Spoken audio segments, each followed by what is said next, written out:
Hi, welcome back to our Bible class. This is for Hebrews chapter 6. This is number 7 in our series on Hebrews. So, our little key phrase is, it might be impossible to fix. Now, remember, our key sentences or key phrases always end in a word that will rhyme with the chapter. So, chapter 6, it might be impossible to fix. I have my co host Abel here with me. He's coming to interrupt. So remember, chapter 5 ended with an analogy of babies drinking milk and more mature children moving to solid food. Excuse me. Chapter 6 opens with continuing this thought, and the author stating that we should move on from basic principles to a deeper understanding, deeper discussions. It is interesting to me that what is listed as these basic studies. I once studied with someone who kept asking about the resurrection of the dead and the judgment. After I had presented the student with the details, using scripture, of course, he continued to bring up things about, things that aren't included in the Bible. And I kept referring him back to the scriptures about the second coming. And finally, I had to just pull out this verse and tell him that we've already covered what we know about Christ's return, and anything extra is outside of the Bible and is not part of the Word. So I pulled out this verse and I said, it's time to move on. We've studied these basic things, and let's go on to something else. I'm not sure if I 100% agree with this phrase for the chapter. It might be better to say it would be impossible to fix. Now, James and I were just having this discussion, so I haven't looked at it further. But what he was saying was that if somebody returned back to Judaism, that's what this section is referring to, if somebody goes back to that, then it would be impossible for us to try to bring them back again.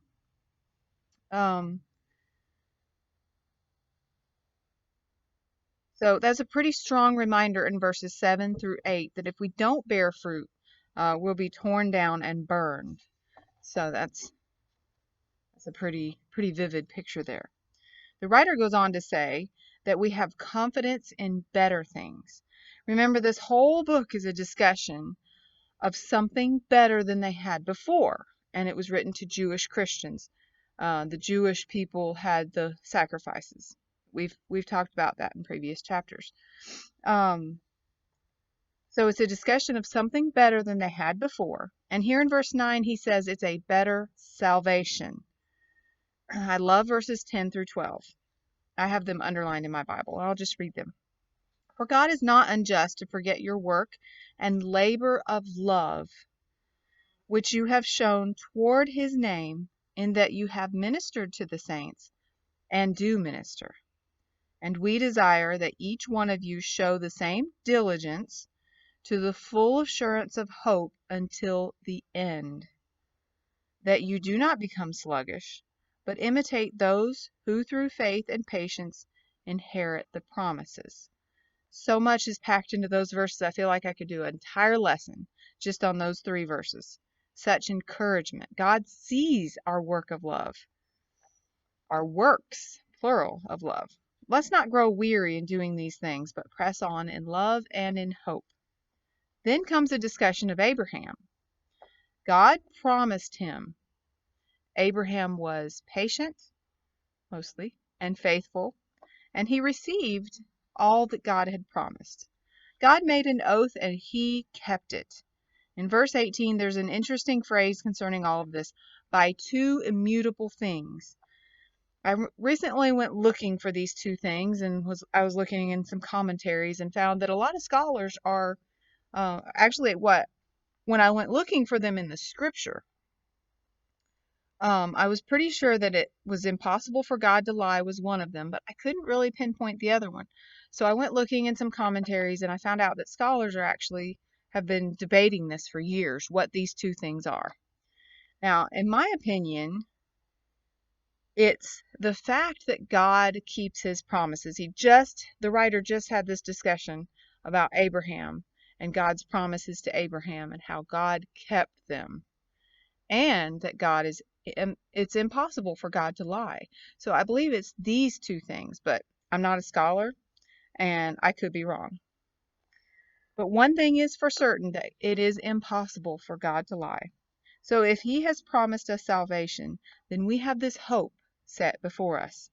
And we can believe it because he promised us. And we've seen that he can keep his promises. Then the chapter, which we know the chapters and the verses were decided by men.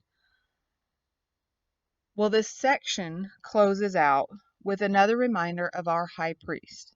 Verses 19 through 20 say, "This hope we have as an anchor of the soul, both sure and steadfast, and which enters the presence behind the veil, where the forerunner has entered for us, even Jesus, having become high priest forever." That's why he's better, remember.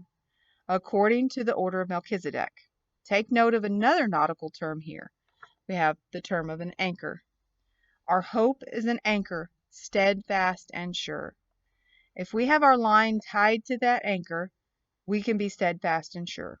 Our hope has gone on before us to that promised salvation, and because of that, we can be unmovable. What a beautiful thought.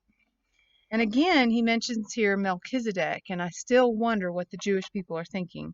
We haven't, if I remember correctly, yeah, that's the next chapter.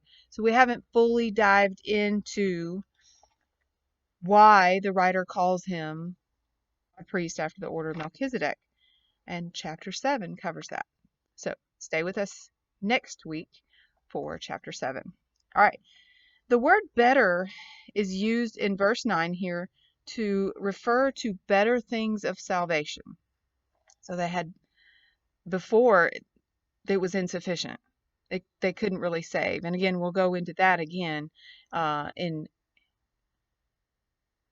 I believe it's chapter 10. Chapter 10, we'll go more into the sacrifices of the Old Testament and why they are inferior. Okay, so we have a better salvation. And better hope is also implied through the whole chapter. All right, let's review our key sentences and key phrases. So, of course, the whole book is we've got something better. That's the theme of the entire book. Chapter 1, no one better than the Son, and we have a better person. And there's also in there a better revelation, okay, is kind of brought out in chapter 1. Chapter 2, don't neglect what you knew. There's a better knowledge. Chapter 3, faithfulness is the key, better than Moses. Chapter 4, the rest that he swore, a better rest. Chapter 5, our priest is forever alive, a better priesthood. Chapter 6, it might be impossible to fix, and a better hope. And remember, most of these key sentences and key phrases come from Rob Whitaker. They're not from me. I have altered them some because I don't have his full lesson. I have his outlines, and I have notes in my Bible that I took during his lesson.